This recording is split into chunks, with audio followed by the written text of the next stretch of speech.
Hey guys, welcome back, or if it's your first time here, I'm so glad you've joined us. Tonight, I invite you to settle in and let yourself be carried away by a deeply emotional and poetic story titled Ashes Beneath the Thorns.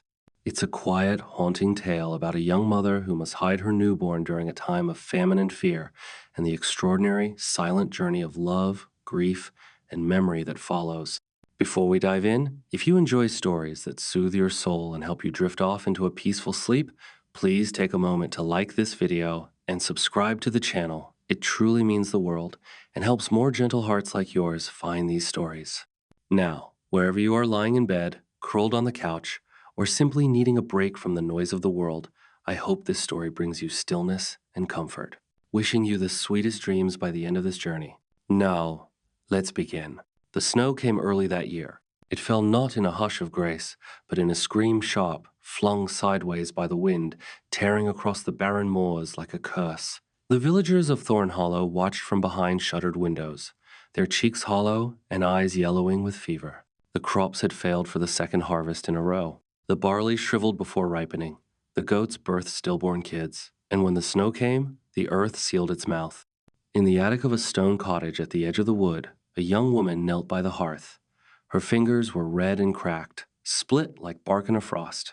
She held a bundle to her breast no larger than a loaf of bread, swaddled in the last of the linen she hadn't burned for kindling.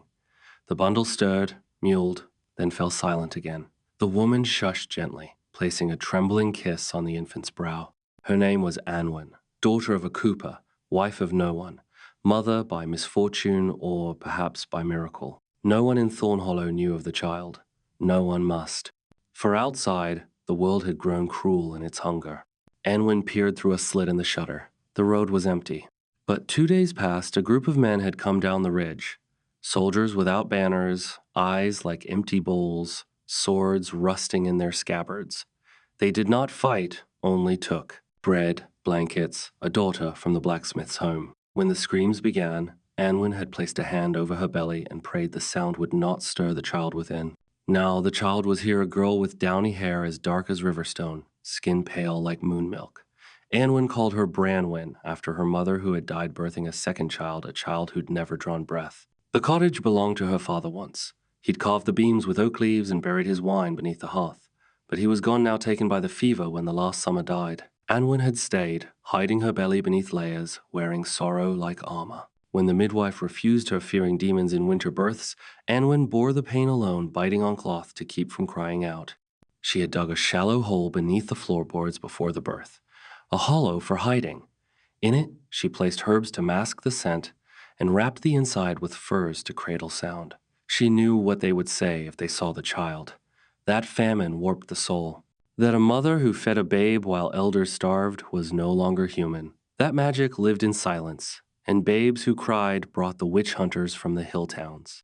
Anwen had seen at once a woman named Scarce, older, bent like a cane, accused of withering the mare's crops. She was tied to a chair and drowned in the ice pond.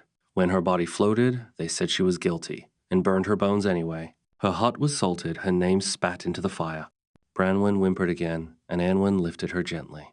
Milk dribbled from her breast barely enough, but the child suckled, as if the world were warm and endless.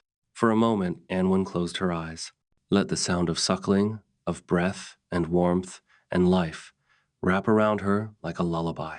Then came the knocking. 3 slow knocks deliberate, like the toll of a bell, not fists a stick or the butt of a spear. Anwen froze. No one visited anymore. Not unless they came for something. She tucked Branwen under the loose floorboard nestled in the hollow she had prepared. The child did not stir. She had learned quickly how to be silent. Anwen's hands shook as she smoothed the floor, threw a rug over it, and stoked the hearth as though she'd been cooking something hearty and innocent. Another knock. Then a voice.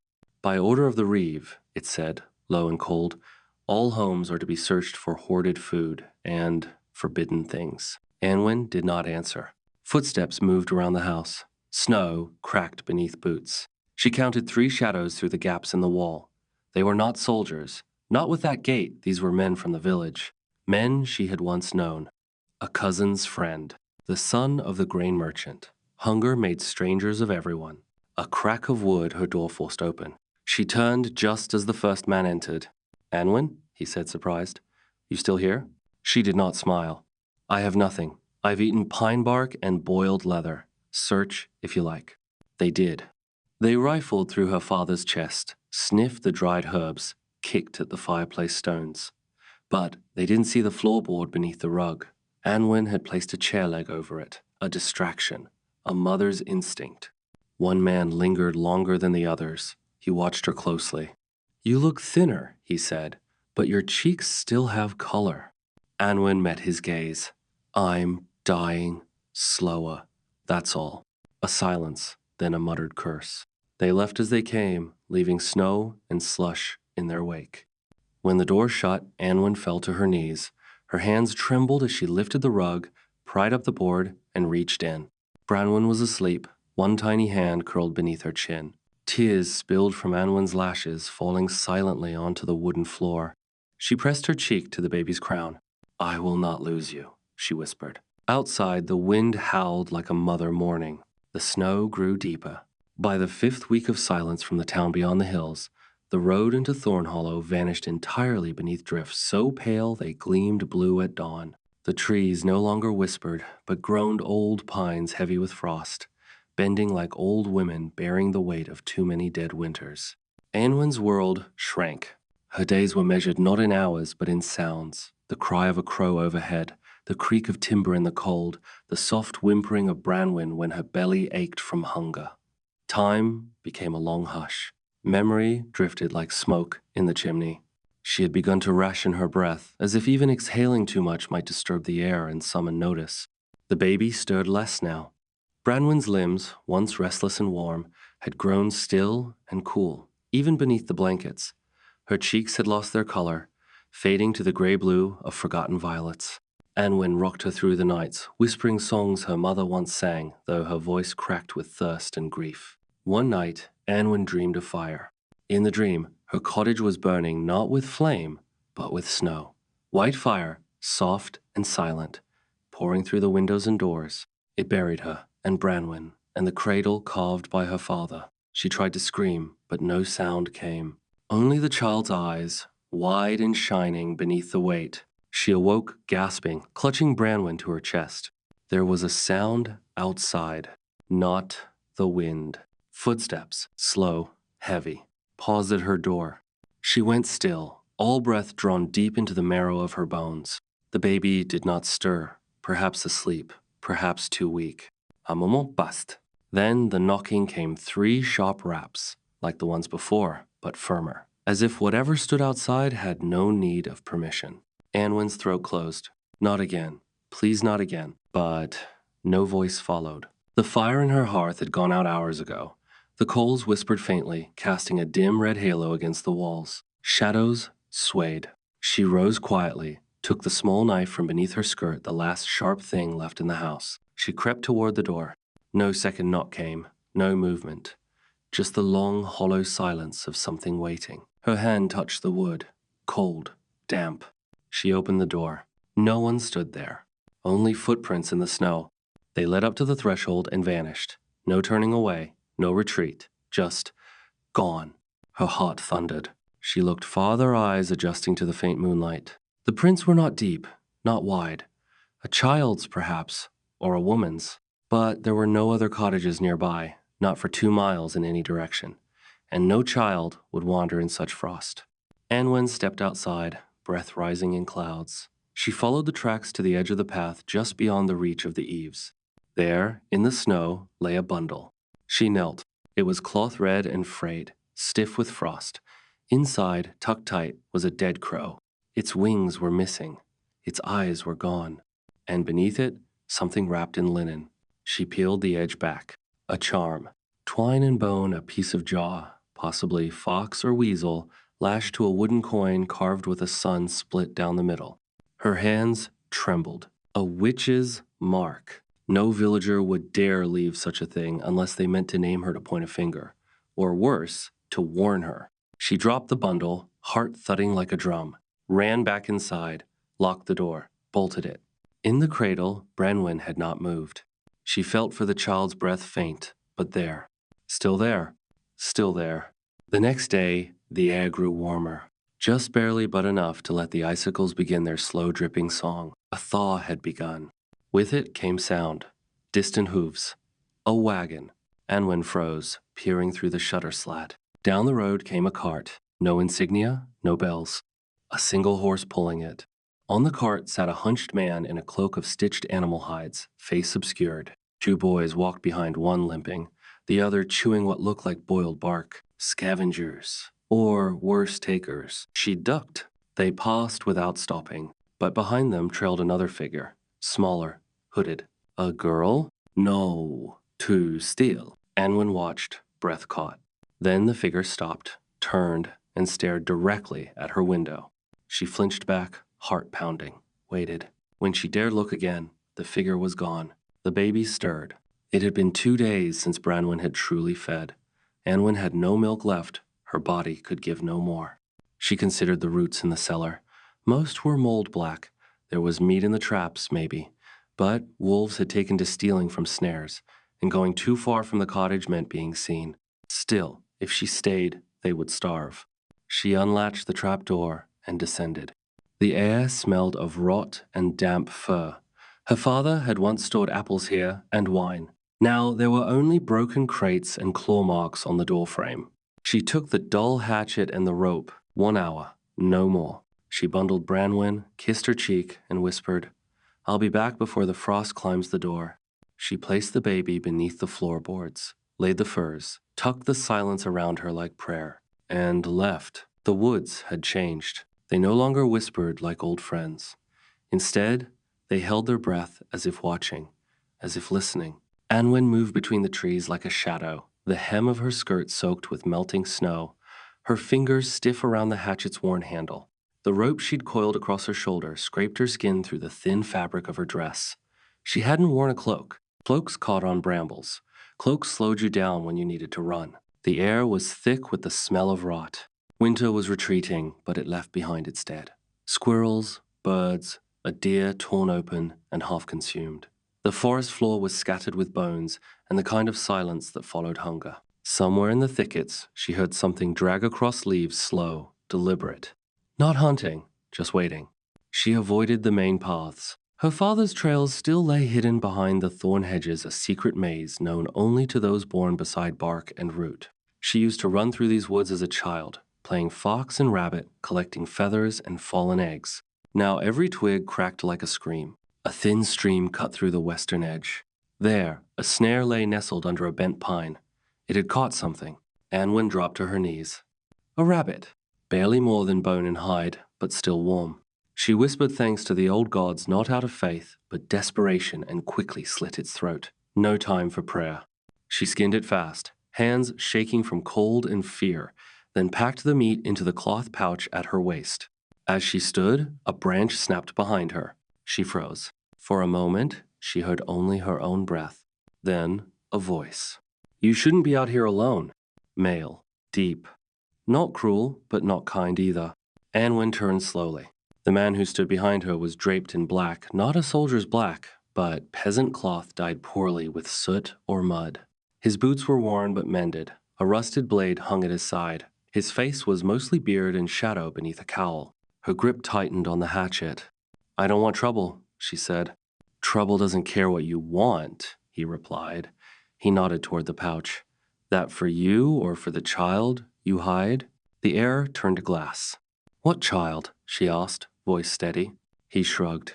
"The one under the floorboards, in the old Cooper's cottage. Quiet girl, pretty name." Every part of her wanted to run. Every part of her knew she wouldn't make it far. "I don't know who you are," she said, "but if you come near my home—" "I'm not here to take," he interrupted.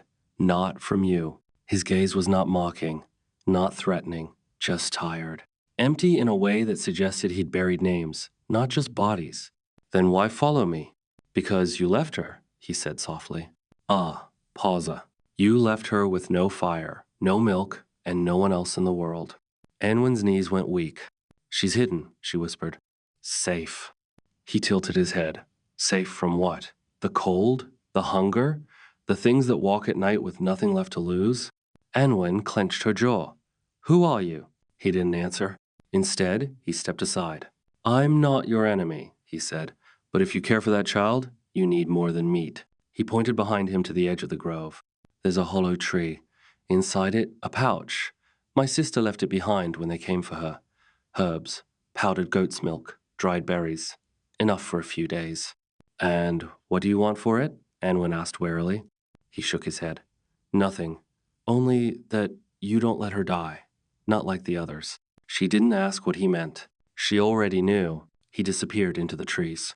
Anwen waited, breath shallow, then followed the direction he had given.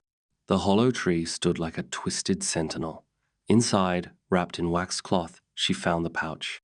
Herbs? Yes. And dried things she didn't recognize, but they smelled of sustenance, not poison. By the time she returned to her own trail, the man was gone. She ran the rest of the way home. The cottage looked the same, smokeless, silent, shivering beneath the gray sky. She burst through the door, heart pounding, fingers clumsy on the latch. Branwen? She gasped. The rug lay undisturbed, the hearth cold. She tore up the floorboard, hands trembling. The baby lay still. Too still. No, Anwen choked. No, no, no. But then, the smallest sound, a sigh. Barely audible. The flicker of breath. Branwen blinked. Anwen collapsed, cradling her close, tears pouring silently onto the baby's face. I'm here, she whispered. I'm here. I didn't leave you. I'll never leave again. The baby nuzzled weakly against her. Anwen took the herbs and berries from the pouch, mixed them with the warmest water she could coax from her fireless pot, and fed the child drop by drop.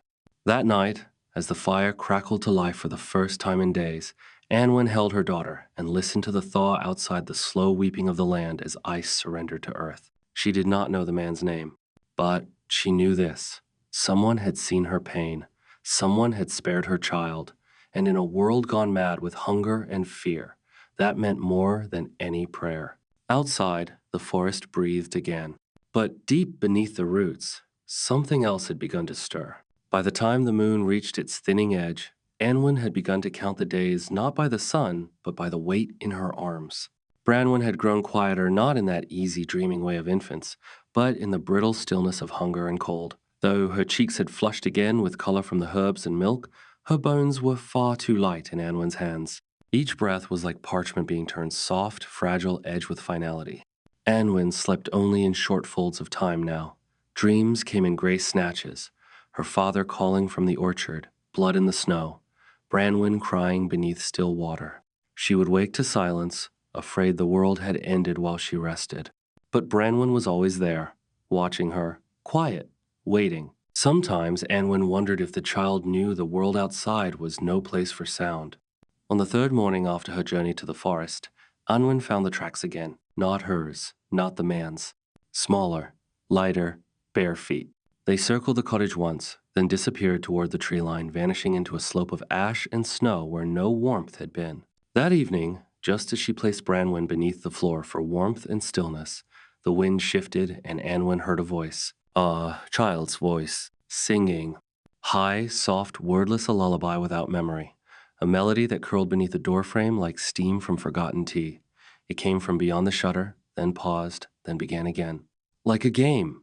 Anwen did not move, her heart lodged somewhere beneath her ribs, tight as a clenched fist. She did not dare breathe. The song stopped. Then, after a long silence, came the knock.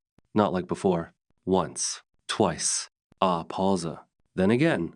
Once. Twice. A child's pattern. A nursery rhyme. Anwen crept toward the door, clutching her knife in one hand and a coal-warmed stone in the other. She did not open it. Instead, she leaned her cheek to the wood. Silence, she whispered. Who's there? No reply. Is someone hurt? Still, no reply. She waited 10 minutes, then 20. Nothing stirred. When she dared to look through the shutter slit, there were no footprints. Just the snow, just the trees, just the cold. That night, Branwen would not stop crying. Not loudly, no. The child had long since forgotten how to wail. But she whimpered in a broken rhythm that sounded like pleading. She would not feed, would not settle. Her skin grew clammy, her hands curling like wilted petals. Anwen rocked her gently, over and over, whispering the names of flowers. Rowan, heather, clover, bellflower. Come back to me, my little flame. Come back. But the child only grew colder. At midnight, the wind howled, and something howled back. Not a wolf, not a fox. Something shaped like a question. Something shaped like sorrow. Anwen did not sleep. She stoked the fire until it blazed too high, too hot, but Branwen still shivered in her arms. She burned dried herbs from the pouch the stranger had left all of it, even the strange blue petals she couldn't name. She wrapped the baby in every cloth left in the cottage, even the flag her father once kept hidden in the rafters, the old banner of the forgotten king. Nothing helped. At dawn, the snow melted in strange patterns, circles, and spirals, like someone had danced barefoot through frost. Anwen made a decision. She wrapped Branwen tight to her chest and pulled on her father's boots, too large, too stiff, and stepped outside. The cold bit her instantly. She walked to the center of the old stone circle behind the cottage, a place once used for harvest rites, now forgotten and overgrown. She had not gone there since childhood, not since her mother died. There, she knelt and whispered, not to gods, not to saints, but to the wind itself. Please, she said, take me instead. If there is balance in this world, if anything still hears, take me. Let her live, let her eat, let her laugh someday. Let her not fear knocking at doors. She waited. No voice answered, only the sound of melting. That night, Anwen dreamed again. In the dream, she stood in a field of black wheat beneath a violet sky. Branwen lay at her feet, swaddled in linen made of stars. A woman stood before her, faceless, tall, with hands like ash. She is not yours, the woman said. Anwen tried to scream. She is mine.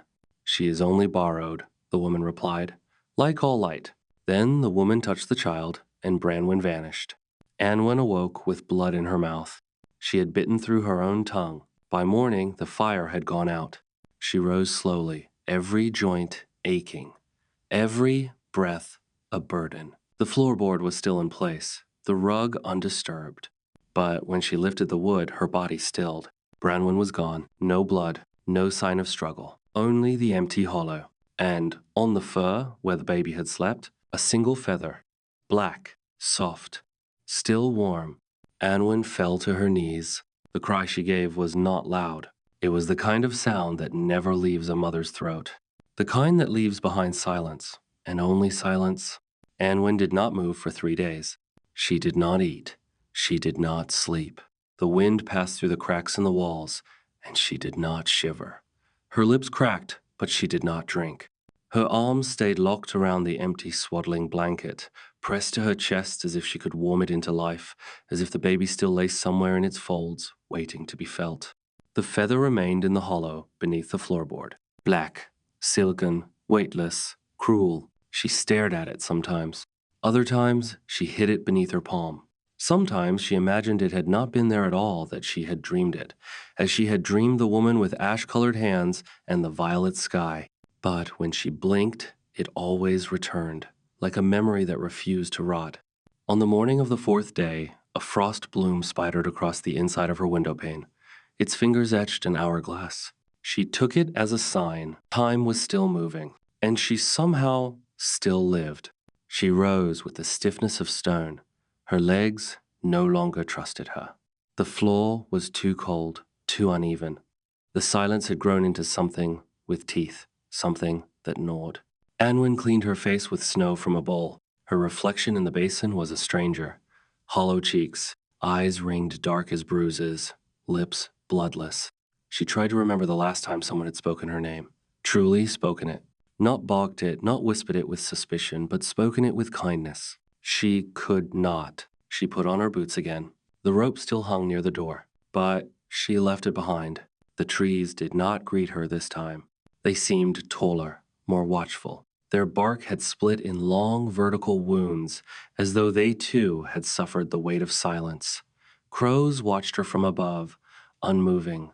Snow hung from their feathers like frost from a corpse's beard. The old trail that once led to the midwife's hut was still marked by iron nails driven into ash trees. Anwen followed them now, not with hope, not with rage, with purpose. She needed to know if any other child had vanished, if anyone else had heard the knocking, or if it was only her. The path twisted through brambles and lichen. At the end, the midwife's hut stood crooked, half buried in ivy and dead moss. Its door swung with the wind. Anwen knocked. No answer. She pushed inside. The air smelled of tallow and wet cloth. Shelves had collapsed under the weight of unused tinctures. Dried herbs had gone gray with dust. A cradle sat in the corner, untouched, its linen yellowed with time. A doll rested on the cushion, one eye missing, a button sewn where the mouth should be. "Hello?" Anwen called softly. Nothing. She moved further inside. There, in the hearth corner, sat the midwife, or what was left of her. Skin hung loose from her arms. Her eyes were open, but dim. Her breath rattled like a kettle forgotten on the fire. When she spoke, it came as a sigh. "Another one?" Anwen knelt beside her. "What do you mean?" The old woman did not look at her. "They come now when the world forgets them, when mothers can no longer feed their own. The wind makes room, and the black wings slip in." "My child," Anwen whispered, voice cracking. "She's gone. Taken." The midwife blinked slowly. Then she was seen. By who? The unfed, anvenshurat. The midwife continued, her words sliding from one into another like melted wax. There were stories, long ago, of crows that walked like men, of women who whispered to the frost. When hunger came, they offered warmth in exchange for silence. Mothers gave willingly. They thought silence meant peace. Anwen shook her head. "I didn't give her away. I would never." "It doesn't matter," the midwife said. "They only need to be near, close enough to hear the love, close enough to feel the pulse." "Where is she?" Anwen demanded, the first sharp edge in her voice in days. "Where do they take them?" The midwife's gaze sharpened, briefly. "To the hollow, beyond the thorns, where no flame burns and no sound carries, where even grief cannot echo." Anwen felt something in her chest collapse inward. "How do I get there?" The old woman gave a crooked smile, more pity than comfort. "You don't." But Anwen stood anyway. She took a vial of something herbs or poison. She did not care from the shelf. She placed it in her pocket, along with a bone-carved charm she found hanging by the window. It bore the image of a spiral within a spiral, a path with no center. The midwife did not stop her. As Anwen turned to go, the woman murmured behind her, barely more than breath. "They only knock twice if the soul is worth keeping." Outside, the sun was beginning to set, but Anwen no longer feared the dark. Something had been taken from her, and in its place had grown a silence that moved with intent. If Branwen lived even somewhere far beyond breath, Anwen would find her. Even if she had to walk barefoot into the hollow, even if she had to become something no longer quite alive, the hollow had no map. There were no inked trails drawn by desperate hands, no stories etched in bark, no villagers who dared whisper directions. It was a name spoken only in forgetting something half-remembered when the world grew thin and the cold too quiet. But Anwen followed the wind. Not the one that came from the north, with its bite and moan, but a slower current, low to the earth, that moved like breath under a closed door. She could feel it in her skin when she stepped outside the midwife's hut. It tugged not her clothes, but her bones. It pulled her east, beyond the moss-drowned stones of the old shepherd's trail, past the forgotten graves ringed by crooked fence posts, into the thorns. They grew in spirals. Anwen had never seen anything like them. Thorn bushes the height of horses, twisted together into snarled tunnels, their black branches pulsing with a strange sheen. Some thorns were long as fingers, curved like teeth. Others had hair caught in their barbs, bits of linen, and once a single silver chain. She reached out to touch the edge of one branch. It pulled back from her. She froze. The branch held still. Then slowly, like a beast inhaling, it leaned forward again. Anwen stepped back. But the path between the hedges began to open, only just the vines parting with a sick, slick sound, revealing a narrow corridor of earth packed down by bare feet. She did not hesitate. The tunnel of thorns swallowed the light. The air became wet and bitter, like the breath of something dreaming below the soil. Anwen's feet found rhythm. The silence around her was unnatural. Her own heartbeat echoed in her ears, too loud, too fast. Even her breath seemed wrong here, as if the place resented her exhaling. Still, she walked. Twice she saw movement. Once, behind a thorn curtain, a face, maybe, pale, childlike, gone in a blink. The second time, she passed a patch of earth where mushrooms grew in a perfect circle. In the center sat a broken rattle, made of willow and bone. She said nothing, picked it up, kept walking. The path dipped into a hollow between hills where the snow no longer touched the ground. The air grew warm, not comforting, but close. Too close, like breath on the back of her neck. Ahead, a clearing. She stepped into it slowly. In the center stood a tree. Or perhaps what had once been a tree. It rose like a monument, tall and cracked, its trunk blackened as if struck by lightning. Its bark peeled in long curling strips, and no leaves hung from its limbs. But from each bare branch hung a bundle swaddled tightly in cloth, suspended like sleeping birds. Dozens of them, some large, some heartbreakingly small, some still, like stone, some softly swaying, though there was no wind. Anwen's stomach turned. She stepped closer. The cloth of one bundle had unraveled slightly, enough to reveal the corner of a child's face, not dead, not pale, sleeping, or something like it. The skin was still pink, the lips parted slightly, but no breath misted in the air above them. A second child stirred slightly as she passed a hand, twitching as if dreaming. Branwen. Anwen's legs buckled. Branwen, she whispered, spinning among the hanging forms, searching each for that dark river stone hair, that pale brow, the tiny scar beneath her left ear. Please, my love, where are you? I'm here. I've come. She reached up, fingers trembling, and touched the cloth of the nearest bundle. It was warm. It pulsed. And then, a voice behind her. She is not here. Anwen turned sharply. The woman from her dreams stood at the edge of the clearing. She was taller now, no longer cloaked in gray, but wrapped in a dress of ash-colored lace that rippled like soot in a breeze that didn't exist. Her face was smooth, almost too smooth, like it had never learned to frown. Her eyes were empty hollows that flickered faintly like candlelight far, far away. You, Anwen said.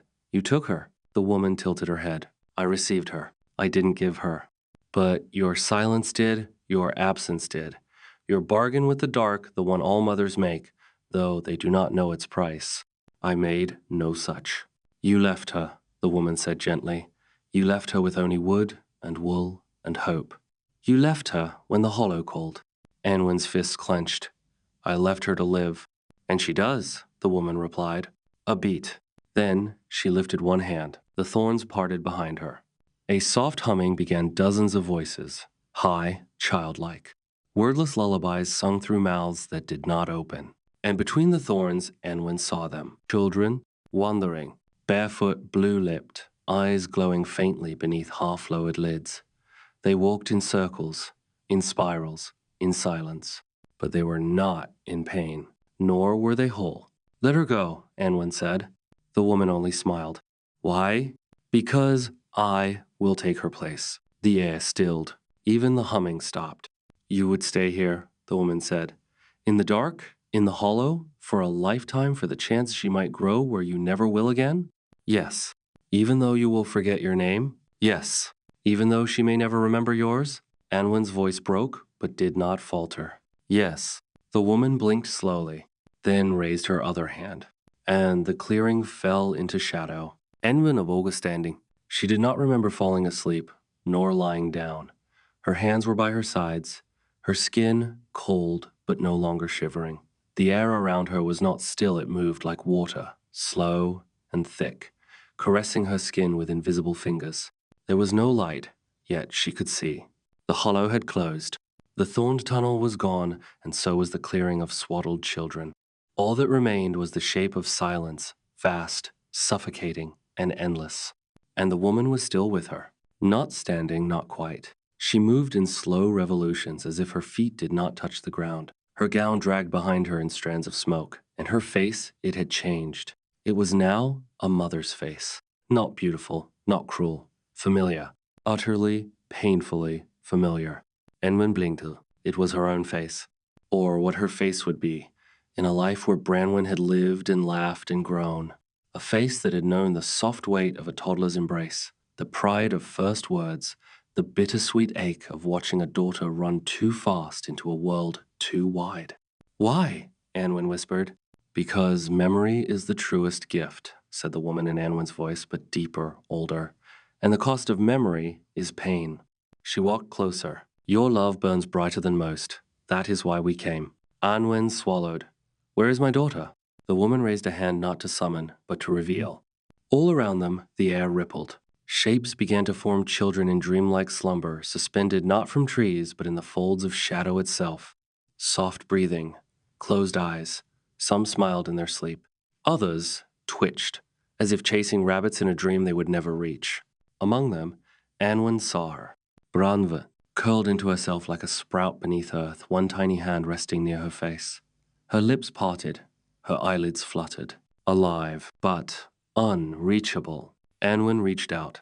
The shadow recoiled. "You may look," said the woman, "but not touch.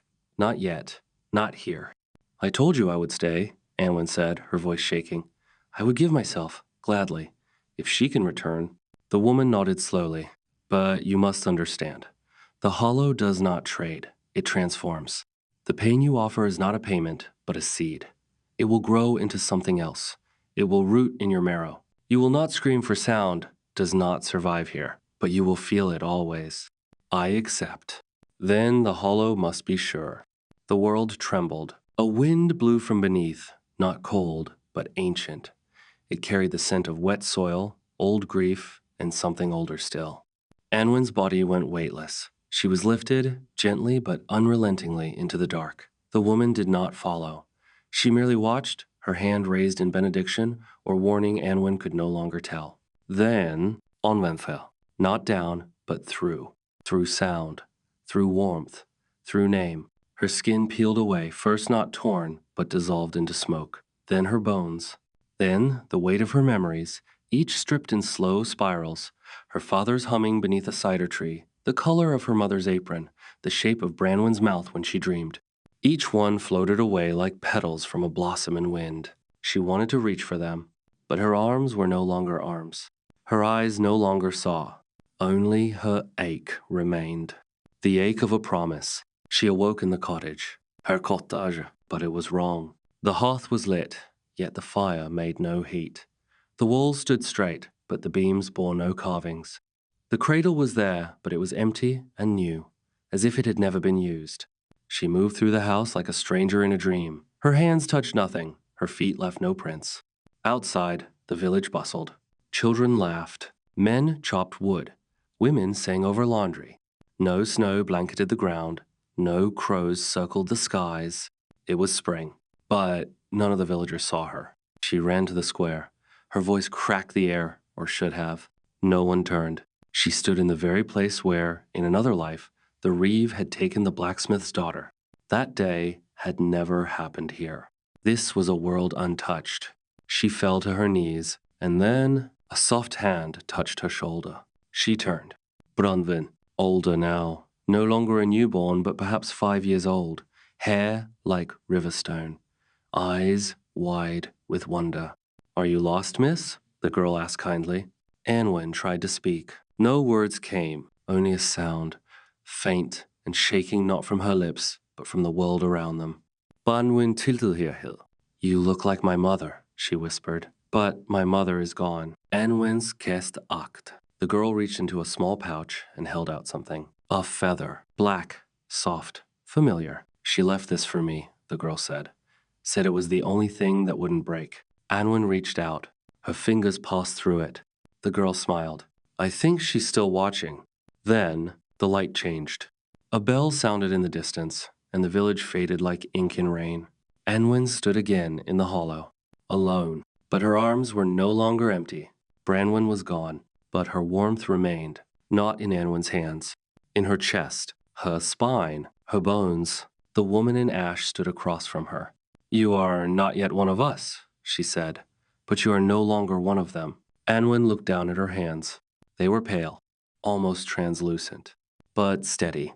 "What now?" she asked. "You follow the path." "What path?" The woman smiled and stepped aside. Behind her, the thorns had opened again, but this time they led down, and far ahead, barely visible in the dark, a soft golden glow. The path beneath the thorns was narrow but not cruel.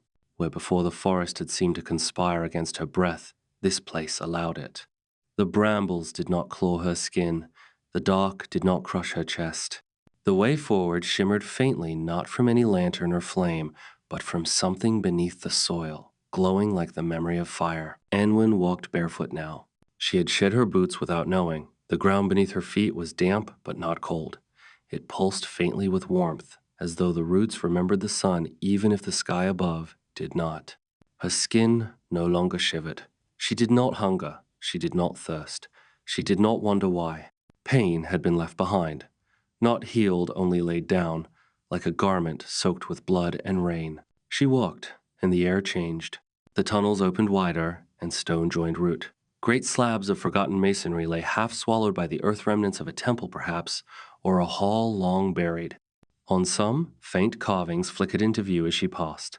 Mothers holding babes, fathers kneeling in fields, children holding hands with creatures of feather and smoke. She recognized none of the symbols, but she felt them. In her gut, in her marrow. They were not stories, they were echoes. And every echo whispered a name, her name. When the tunnel finally ended, it opened into a chamber. Circular. High.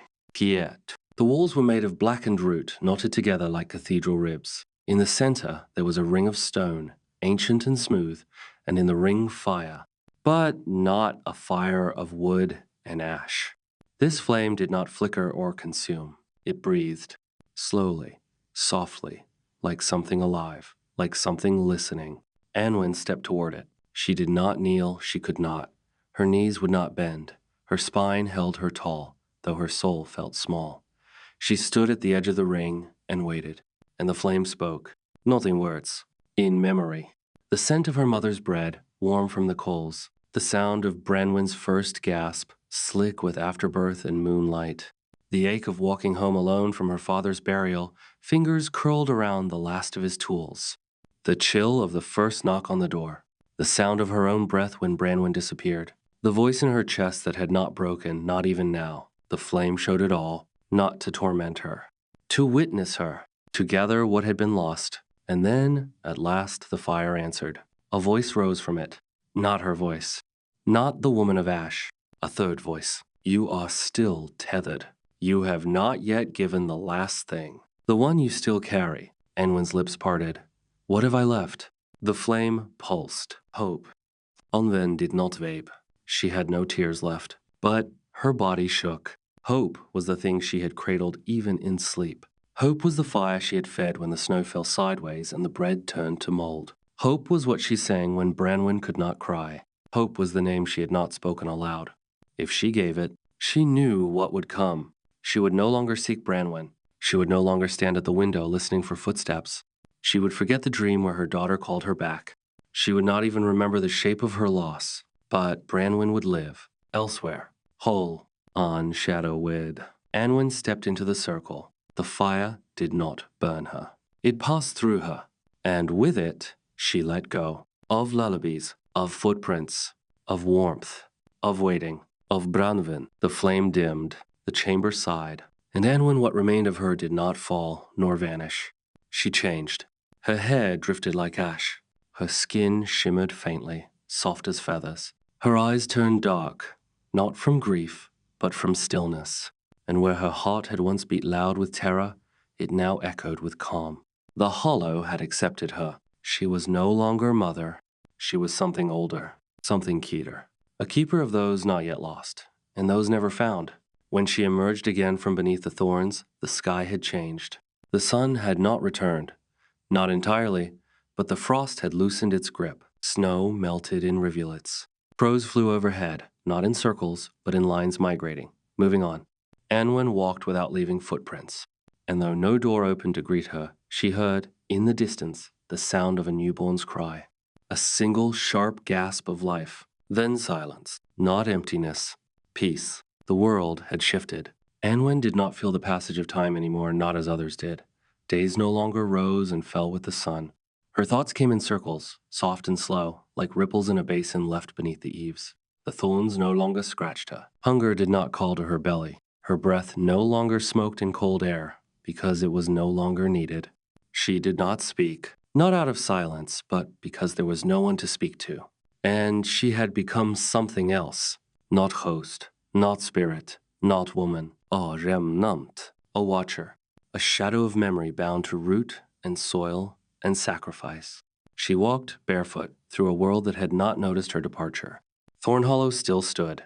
The snow had retreated to the hills, and the river once choked with ice now flowed again, sluggish and brown. The trees no longer wept frost. Crocuses bloomed at their feet, small and defiant. Birds had returned, though their songs were cautious. Villagers passed her and did not see. Children played where once the sick had been burned. They skipped rope with old linen and laughed at ghosts they couldn't name. Anwen wandered past them like wind through tall grass.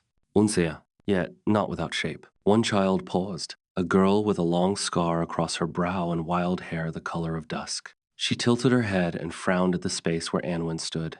"Someone is sad," she murmured aloud, to no one. Her brother pulled her arm. "Come on, you're always hearing things." But the girl looked back once more, and Anwen, whatever was left of her, felt something shift, like warmth returning to fingers long numbed. She no longer lived in the cottage. Its walls had collapsed under the weight of a thawing spring. One of the beams split with a crack like a rifle, and the rest gave way. Moss covered the hearth now. Her father's carvings were gone, rotted into mulch. The cradle was missing, taken perhaps, or reclaimed. She stood beside the ruins for hours, watching bees circle the wild mint that grew where the floor once lay. She did not ache, she did not cry. The sorrow lived in her, quiet and finished, until the bird came. It landed on the broken chimney a crow, but not like the others.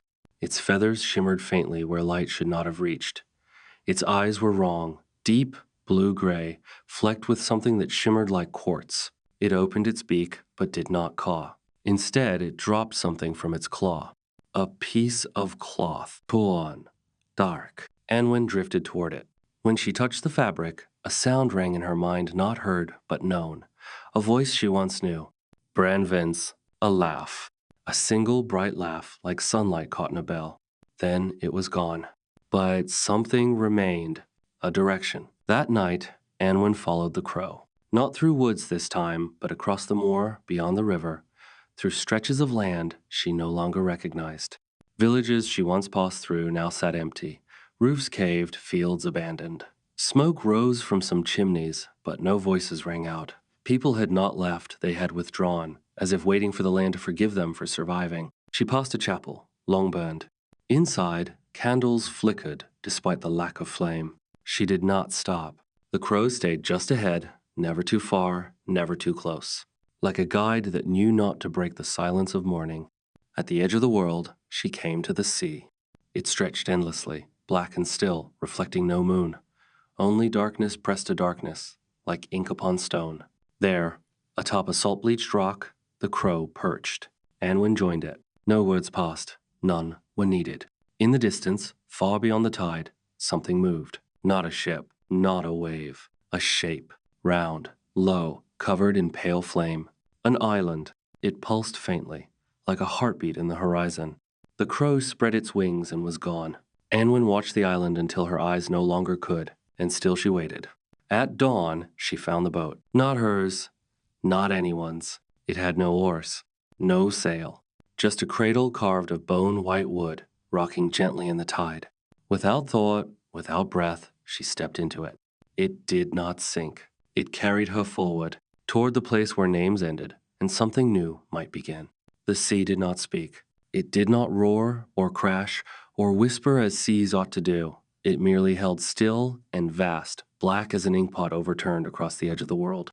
The boat carried Anwen as though she weighed nothing. No wind pushed, no current pulled. It moved only because it must, drawn forward by something older than motion itself. She sat upright, hands folded in her lap, eyes open but unblinking. Time drifted sideways, unmeasured. Her breath, if she still drew breath, no longer misted in the air. No hunger gnawed her ribs. No fear pricked her chest. She had become something quieter than flesh, and ahead the island waited. It grew larger with each breathless moment. At first it appeared as a low black mound against the horizon, crowned with a pale glow that pulsed like a distant candle. But as she approached, it began to take shape, a ring of bleached stone cliffs rising from the sea like teeth, and beyond them, hills soft with mist and silence. No trees, no towers, no birds overhead, just the soundless presence of something sacred and long abandoned. When the boat reached the shore, it stopped with a hush, as if afraid to disturb what slept beyond the tide. Anwen stepped out. The sand was white, almost translucent, and so fine it gave no crunch beneath her feet, only a hush, as though walking on woven thread. The mist parted before her like breath drawn inward. She walked without choice, or perhaps without resistance. No voices called, no spirits rose, but the land remembered her. And as she passed between two towering stones carved with spirals and crow feathers, the first memory met her. It came not as sound, but as scent. Milk, salted skin, wool damp from tears. The memory of Branwen's first night in her arms, when the world outside howled and the child curled against her chest like a second heartbeat. A night when hope had outweighed terror, if only barely. A night Anwen had whispered, "You are not alone," though her voice had trembled. That moment returned, full and whole, as if it had never left. Anwen stopped walking. She closed her eyes, let it pass through her, and kept moving. The path rose gently between the hills. Small cairns dotted the way, made from smooth white stones stacked in uneven towers. Some were no taller than her ankle, others reached her waist. Each one hummed faintly, a note just beyond hearing, as though they carried the hum of all the things mothers had never said aloud. She touched one. The memory of a lullaby came to her own voice, soft and cracked, echoing in the dark room where Branwen had once slept beneath the floorboards. The warmth of the infant's cheek, the twitch of her lips. She whispered the tune again, but no sound emerged. And still, the stone hummed in answer. As she reached the island's center, the mist began to clear. Not vanish, just ease away, like a shawl slipped from old shoulders. Revealed now was a hollow, a shallow basin in the earth ringed with smooth stone seats. At its center, a pool. Not of water, but of shadow liquid that reflected no sky, no face. It rippled slowly, inwards, always towards its center, where a single object floated. A feather, black, untouched by time, not Branwen's, but older, rooted in memory. Anwen stepped to the edge of the pool. There was no barrier, no voice, no figure cloaked in ash to demand anything. But she understood. This place did not take. It waited. It waited for those who had given everything and come still bearing something more. She looked into the pool. She did not see herself. She saw all the moments she had not been ready to surrender. The first time, Branwen grasped her finger. The way the baby's eyes moved beneath her lids, in sleep. The imagined sound of her daughter's voice at 5 years old. The dream of her running across wet grass. Of turning, laughing, calling out, "Mama!" She had never heard it in life. Only in hope. Only in aching. The pool shimmered, gentle but sure. Anwen took the last memory and laid it down. Not erased, not forgotten, given freely. When the feather touched the center of the pool, it sank not fast, but with a quiet gravity, like a promise being buried. The water stilled. The silence deepened, but did not hollow her.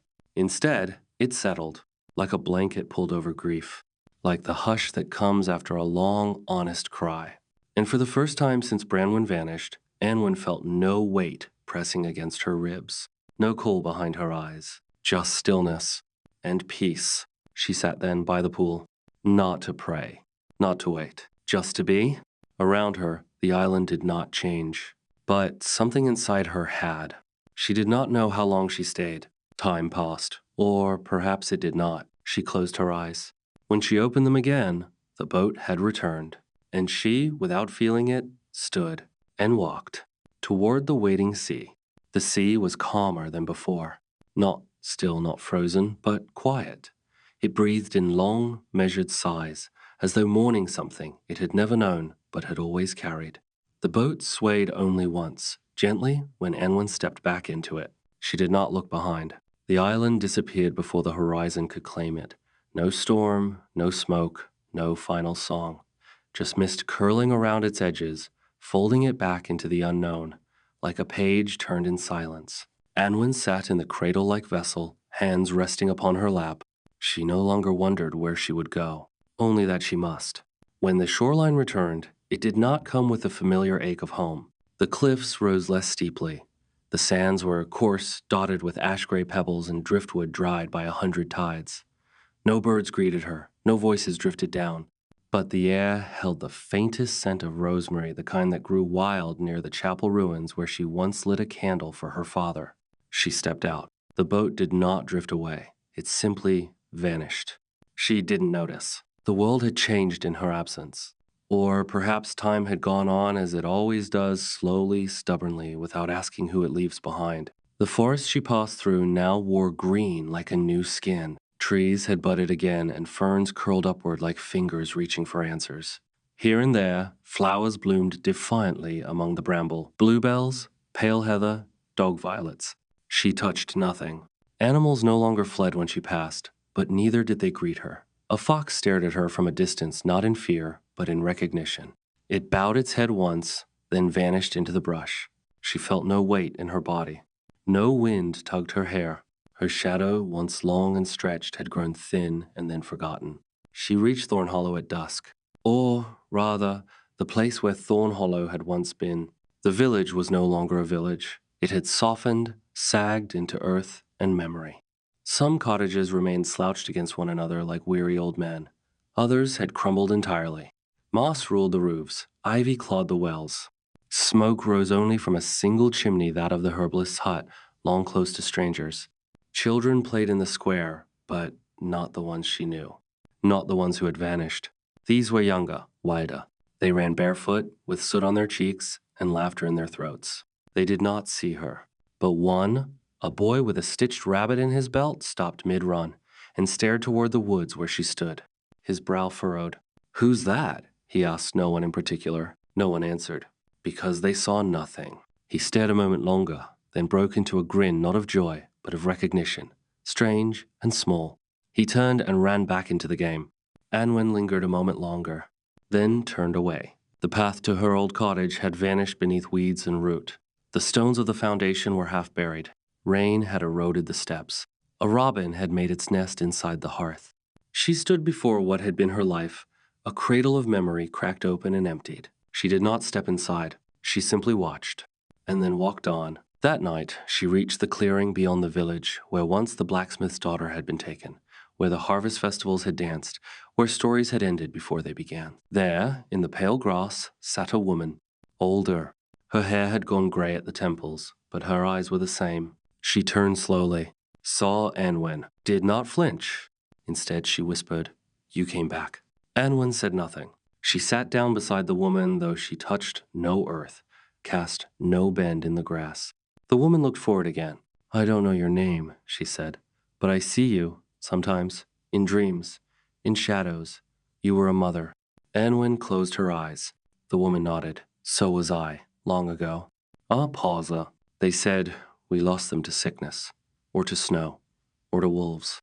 But I always knew. Something else was watching. Something that waited for our silence. Anwen opened her mouth, but no words formed. She no longer had breath for stories, only memory. The woman sighed. I buried the blanket, the one with her name. I sang to the ground every year, and one day I heard a voice sing back. She smiled faintly. "I think it was you." They sat in silence, not the silence of absence, the silence of understanding. When the stars rose, Anwen stood. The woman did not ask her to stay, only whispered, "Thank you." And Anwen bowed her head once, not in answer, but in farewell. She wandered beyond the village until the trees grew dense again. Night had settled fully. And yet, ahead a single light. Not a fire, not a lantern. A glow, soft, familiar. She followed it, and found, at the base of an old oak, a child curled among the roots, asleep, not Branve, but alive, skin warm, breath steady. A necklace of feathers around her neck, black and silver. Anwen klippesid her. And though she could not smile, something within her glowed. She touched the child's brow, then stood, and kept walking. She no longer knew where the path ended, only that she must walk it, because there were still mothers who waited, still children who wandered, still fires to be kindled from ashes, and silence, she had learned, could cradle more than sorrow. It could carry light. The road ahead had no shape. It did not wind or bend. It did not rise with the hills or fall into the streams. It simply existed, an invisible thread woven between breath and memory, leading her forward into a world that no longer remembered her name, but still responded to her presence.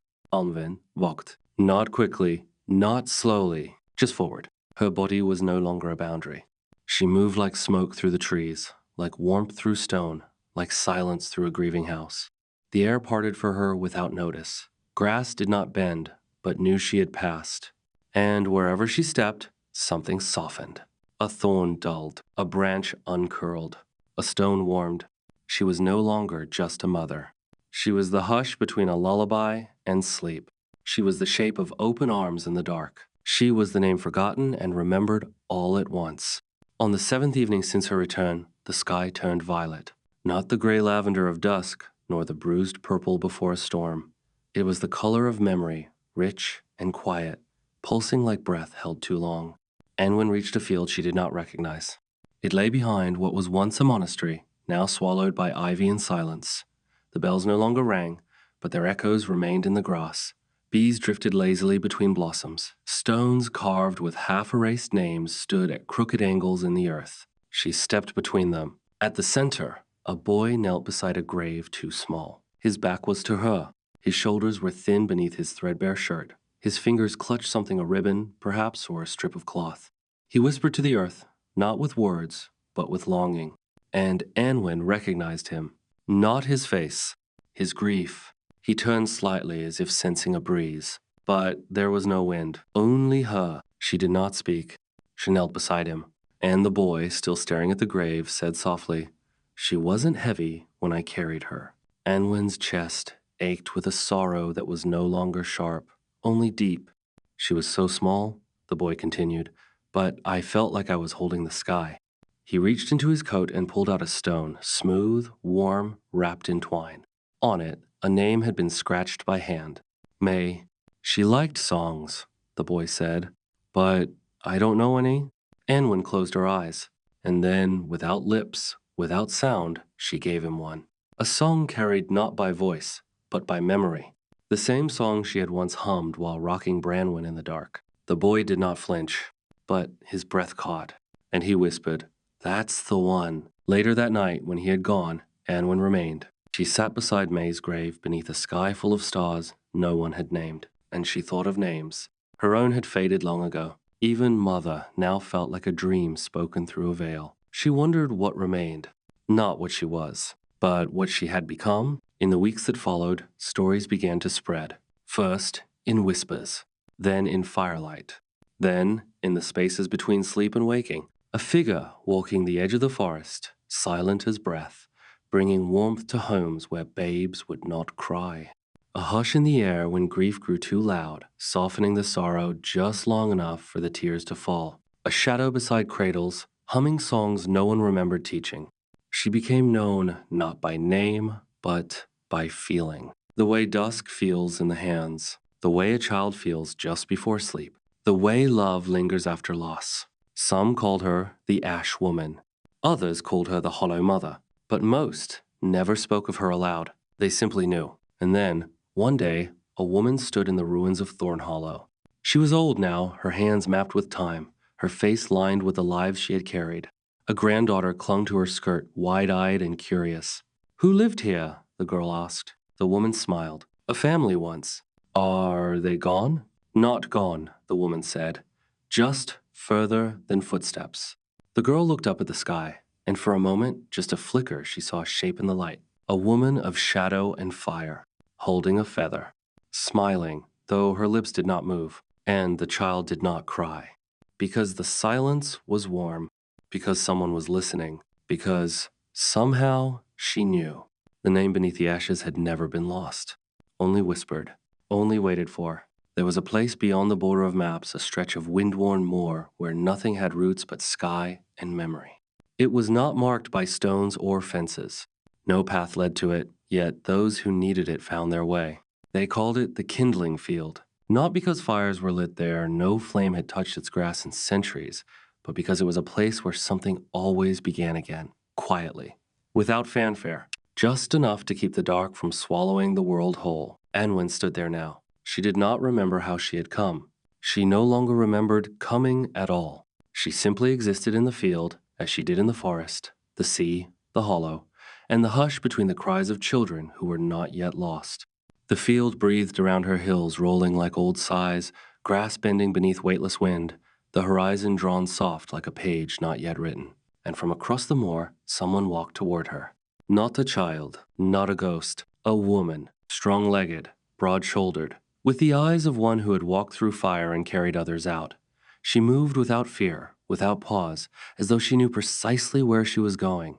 When she reached Anwen, she did not stop. She walked through her and turned, surprised. "You're here," she said. Her voice was low and cracked, like riverbed stone. Her hands bore the burn scars of work. A satchel hung across her shoulder, stitched and restitched. "I dreamed of you," she added. "Before I buried my second child." Anwen said nothing, but the wind stirred the grass between them in reply. The woman set down her satchel. "I don't believe in saints," she said, "or gods, not anymore, but I believe in you." She opened the satchel. Inside were 3 small toys, carved with care and worn at the edges. She placed them on the grass. "I don't ask for them back," she said, "just that they're not forgotten." Anwen knelt, touched the toys. The grass beneath them warmed. The woman wept not from pain, from release. Then she turned and walked away. Not lighter, but no longer alone. Anwen remained, and others came, not all at once, not in crowds, one by one. A midwife who had delivered 100 children but could not save her sisters. A father who had made a cradle, then burned it in winter when there was nothing else to feed the fire. A boy who had not spoken since his mother faded beneath a fever. A girl who still carried her twin's name in her pocket like a stone. They did not speak to one another. They did not stay long, but each left something behind. A shoe, a song, a braid, a single grain of rice wrapped in cloth. And Anwen, no longer body, no longer shadow, gathered them all, not to keep, to remember. Sometimes the field flickered. A child's laughter would echo from nowhere. A cradle would appear among the grasses for a breath and then vanish. A warm breeze would pass, smelling faintly of milk and old lullabies. No one questioned these things. They only wept softly and turned their faces to the sky. One night, under a moon so thin it seemed to whisper rather than shine, Anwen felt something stir in the earth beneath her. Not pain, not sorrow. Something older, something returning. She stood at the edge of the field where the ground met the edge of stars, and saw her, a girl, walking slowly, her feet bare, her hair long and dark. She was neither child nor grown, caught in that in-between place where names begin to change, but hearts remain soft. Anwen knew her. She had known her always. But Anwen, the girl, did not run. She walked straight to the center of the field and sat where the grass bent most gently. She closed her eyes. Her hands rested in her lap, empty. And yet everything Anwen had given still lived in her palms. The warmth, the song, the silence that protected her when the world had grown too loud. She opened her eyes once, looked toward the shadows, toward the hush, and smiled.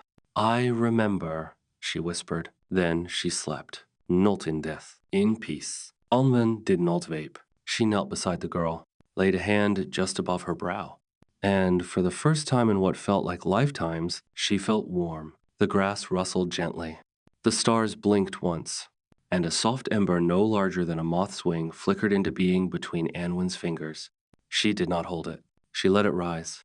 The last ember. Not of grief, of love that had survived it. The ember rose slowly. It did not flare. It did not scorch the air. It simply glowed a soft pulse of orange and gold, no larger than a moth's wing, yet somehow heavier than all the sky.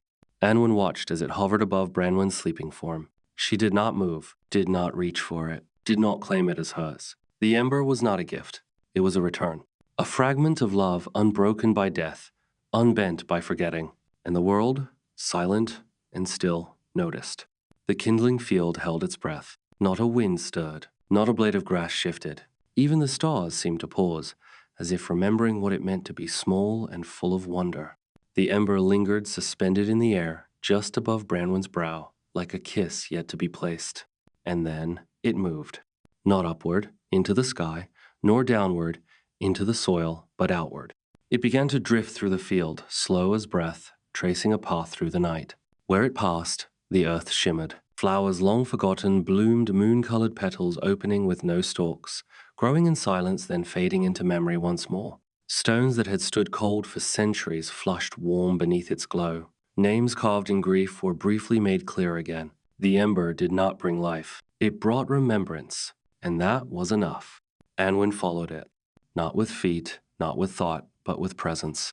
The ember did not lead her away from Branwen, only forward, as if guiding her to the next chamber of a house she had always lived in, though never entered. They moved together across the moor until they reached a tree. It had not been there before. Or perhaps it had always been there, hidden beneath years and silence and longing. It was tall and twisted, silver in bark, with no leaves and no fruit. But from its branches hung objects suspended gently, not by string or vine, but by memory. A child's shoe, worn at the toes. A spoon carved from birch, initials faded. A broken rattle, a lock of hair tied with thread. A dried flower pressed in parchment. A small doll, hand-stitched, missing an eye. A name etched in stone, cradled in linen. Hundreds, thousands, each one humming softly, as if still held in a hand somewhere, still whispered to, still kissed goodnight in a dream that would not fade. At the center of the tree's roots was a bowl, shallow, cracked, empty. The ember hovered above it, and then, gently, it settled within. The bowl did not glow. The ember did not blaze. But the warmth of it spilled outward, slow and deep, soaking into the tree's bark like rain after drought. The trunk pulsed once like a heart, relearning its beat. And then, from the roots, a second flame was born, then a third, and a fourth. Small, quiet, contained, but undeniably there. Anwen stood among the roots and watched the light grow. The flames did not spread. They did not consume. They lingered. Each one hovered beside one of the objects in the tree. A doll, a ribbon, a note.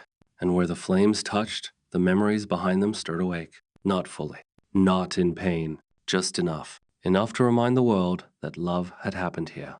That someone had once carried someone else through storm and hunger. That someone had once named something they would lose. That grief was not the end, only the final fold of the cloth that wrapped the gift. One by one, others came. Not to worship, not to weep, to remember. A young woman carrying no belongings but her own name whispered 3 times before setting it down beneath the tree.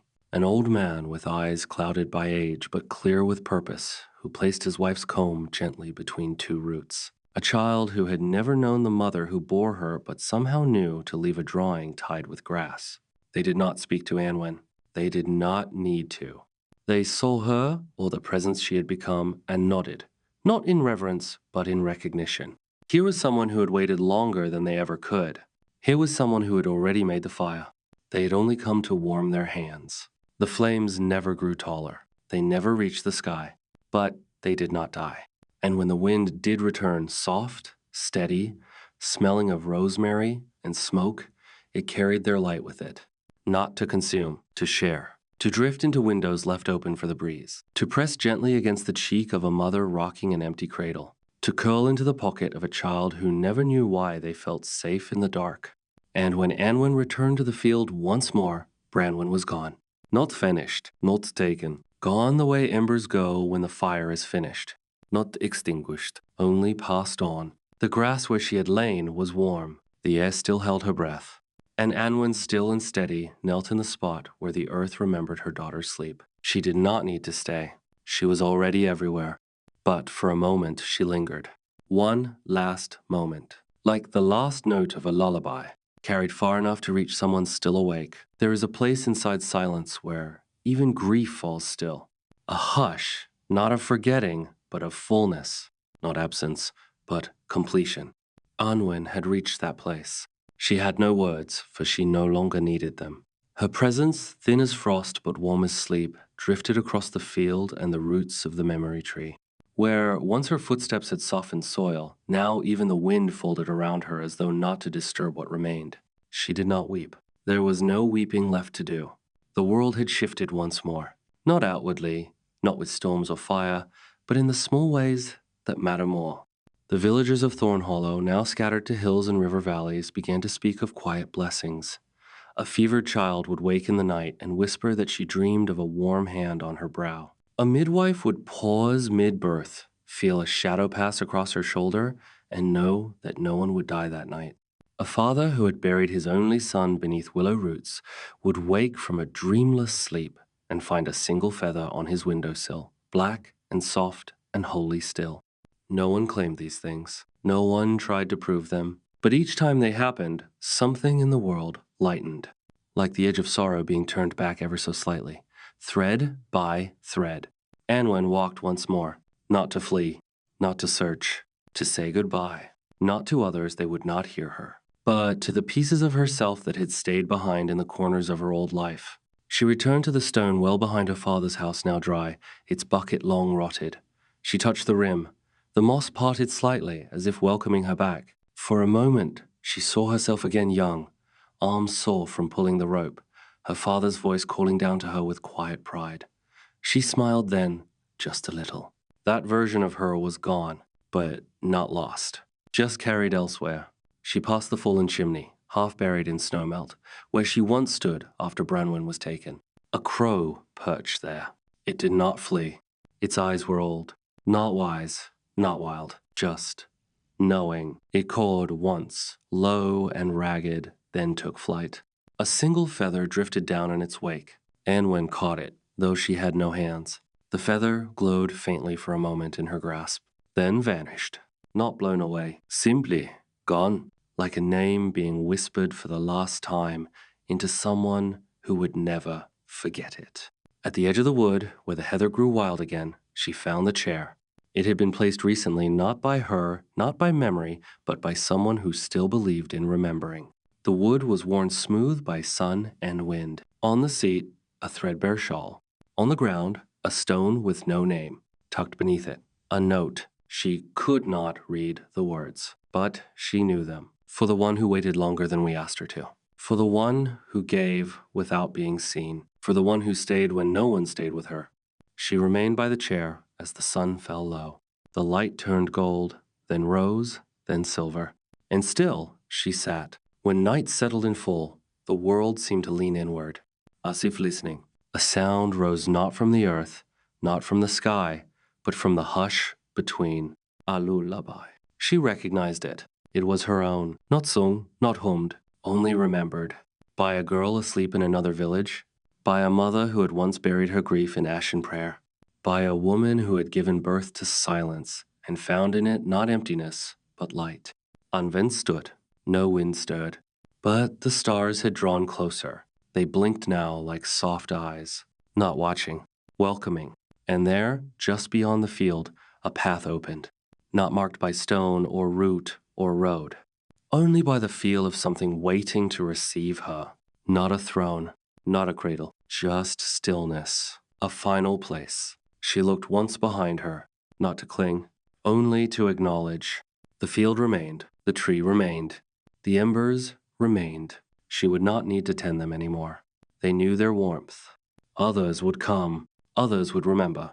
And Anwen, who had carried so much through fire and frost and forgetting, stepped forward at last, not to end, but to rest, not to vanish, but to be everywhere she had ever loved. At last, there was no more walking to do, no more steps between sorrow and remembrance, no more fields to cross, no more silence to gather, only the breathless stillness of arrival. Anwen stood at the threshold of something that had no door, no walls, no name, just a light that pulsed softly, like the warmth left in the cradle long after the child has gone. She did not know what lay beyond it. But for the first time in all her remembered selves, she did not wonder. She simply stepped forward, and the light received her. Not like a gate opening, but like arms that had waited a long, long time to hold her again. There was no pain, no joy either. Just peace like rain gently pressing down grass, or a lullaby hummed long after the child has fallen asleep. Anwen did not vanish. She became, not flame, not wind, not word. She became a hush that settled into the breath of mothers as they rocked their little ones in the dark. She became the stillness in the room after the final tear has dried. She became the warmth that lingers in places where love once suffered and endured. Years passed. Decades. The memory tree grew. It no longer stood hidden in the hills, but appeared in stories, in carvings, in dreams. A place that could not be found on any map, and yet was somehow known to those who needed it. Pilgrims came with quiet feet. They did not come to beg. They came to offer bits of their lives, small fragments of what had made them human. A letter never sent, a shoe never outgrown, a kiss pressed to cloth, a name whispered only once. Each offering was received, not by hands, but by the stillness that knew how to listen. Children, too, spoke of her not as ghost, not as God, but as something real. The lady in the feathers, they called her, the mother in the hush, the one who appeared beside them when the night grew too loud, the one who left no shadow but always warmth. They never saw her, but they knew, and that knowing was enough. And then, one spring morning, long after the snow had stopped haunting the moors, a girl named Branwen stood at the edge of the kindling field. She was no longer a child. Her hands bore the quiet lines of long labor, and her eyes held the color of dusk before a gentle rain. She carried no basket, no ribbon, no offering, only herself, and the memory of a name she had never spoken aloud. Until now. She knelt beside the memory tree, touched its roots, and whispered, "Mother." The wind answered not with words, but with warmth, and for a single breathless second, Branwen felt something settle over her shoulders. Not a shawl, not a hand, just presence, familiar, steady, home. She smiled, and wept not from sorrow, but from fullness. Elsewhere, across hills and fields and rivers that would forget her face, but not her quiet, Anwen remained. She was not waiting anymore. She was not watching. She was simply there, woven into lullabies, into the silence between prayers, into the embers that glowed without flame. She did not need to be remembered, only felt in the stillness before sleep, in the hush after goodbye, in the breath of one who has given everything and finds there is still something left to give. And so the last ember did not fade. It did not dim. It passed from hand to hand, heart to heart, across time and forgetting. Kettle, persistent, bright, the kind of light you do not notice at first, but which, one night, when all else is gone, keeps you warm, just long enough to stay. And so, dear friends, we reach the end of Ashes Beneath the Thorns, a story that asked us to sit quietly beside grief, to walk gently through memory, and to witness a love so deep it outlived even death itself. Anwen's journey wasn't loud or grand. It didn't demand attention. It moved like breath, slow, aching, and tender, reminding us that the most powerful acts are often the quietest ones. Staying when no one else stays, loving when no one sees, holding on when letting go might be easier. Perhaps we've all known what it feels like to wait in silence, to hold something in our arms, a hope, a memory, a name, and wonder if the world will ever know what it meant to us. And maybe that's why this story lingers, because somewhere in Anwen's stillness, we see pieces of our own.